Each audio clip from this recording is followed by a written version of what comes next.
po si Jonela Bianca Tiagida. Ito pong aking 168 devotion para sa ating 365 daily devotion na pinamagatang Nasaan ang hustisya dun? At ang topic po din yan ay justice. Sabi po dito yung concept na justice, also known as God's righteousness, is His perfect moral character expressed in action. It means that God always does what is right, fair, and consistent with His holy nature. He upholds moral orders, punishes evil, and rewards obedience.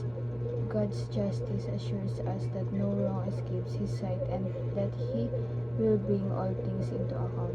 In Jesus, God's justice and mercy made He paid for sin so we could be forgiven without compromising divine righteousness. Justice is not just what God does. It is who He is. At ang Bible verse mo matatagpuan sa Deuteronomy chapter 32 verse 4. The rock, His work is perfect, for all His ways are justice.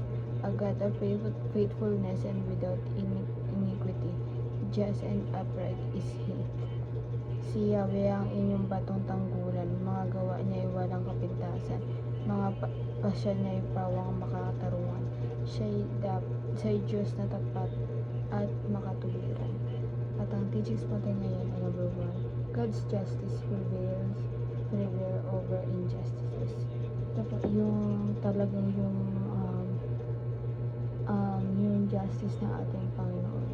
Talagang hindi tayo napapabayaan. Yung sabi nga diba na parang wag natin ugaliin ang gumanti.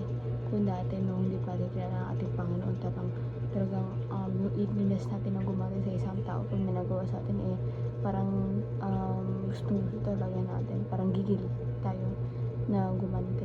Pero dahil sa justice ng ating Panginoon, pag nasa Kanya na rin tayo, hindi mo na may isip yung salitang ganti, dahil parang pinagpapasa Diyos mo na lamang yun, yung mga may nagagawa sa iyong kasalanan, gano'n, or sa tingin mo parang naisahan mo ka, hindi naman natutulog ang ating Panginoon, lahat yun ang nakikita niya. Siya na lang yung gaganti or babawi para sa iyo. Number 2 po, God's justice punishes the wicked, diba? Yung yung mapanlamang mga ganun masamang tao na talagang paparusahan ito ng ating Panginoon. Kaya huwag natin ugaliin na gumanti pa sa ating kapwa, dahil ang ating Panginoon na lang gagawa nun para sa Kanya.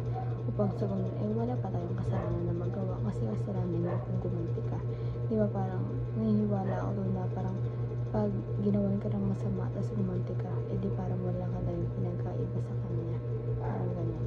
Naniniwala ko sa ganun, kaya wala na rin sa utak ko, wala na rin sa sistema ng katawan ko na gumanti kung ano man yung ginagawa sa ibang tao.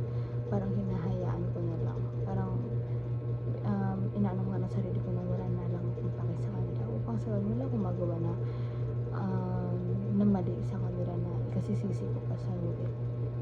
Number 3 po, God's justice passes over those in Christ. Diba? Hindi tayo pinarusahan ating Panginoon. Pinawalang sala na tayo dahil talagang passes over those in Christ. Pag nakikristo ka na daw, talagang ligtas ka. Kasi ang swerte natin, kasi parang tayo, parang tayo, hindi tayo kasali sa mga pinarusahan. Bagkus niligtas pa tayo kahit tayo ay makasalanan. And application naman po, paano din tumaply sa ating buhay. Number 1, speak up even when it requires sacrifice. Diba? Talagang mag-voice out tayo, mag-vent out tayo sa ating Panginoon or sa ibang tao. Sabihin natin kung ano sa loobin natin, lalo na sa prayers. Diba?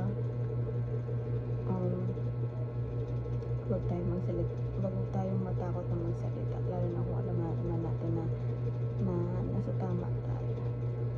Kaya kailangan natin mag-voice out, speak up, kahit na may kalaking itong nasakripisyo. And number 2 naman po, fight for fairness and justice at all times. Ito po, paglaban natin palagi yung fairness, yung pantay-pantay. At tawag ito, pantay-pantay na karapatan ng tao, ang pantay-pantay na justice palagi, kailangan pinaglalaban natin. And lastly po, love without compromising justice. Ito po, talagang kahit hindi mo ito sabihin, kailangan natin magmahal talaga eh. Kailangan natin magmahal na talagang wala tayong pinipili. Talagang as in, magmahal ka lang. Ayun lang na dapat natin gawin. Yun yung ibigay natin kapalit sa sakripisyo ng ating Panginoon. Umibig tayo ng walang kapalit. And yun lang po ang aking devotion ngayong araw. Sana po may natutunan kayo. At huwag nitong kalimutan na i-share sa ating mga mahal sa buhay. God bless po sa ating lahat.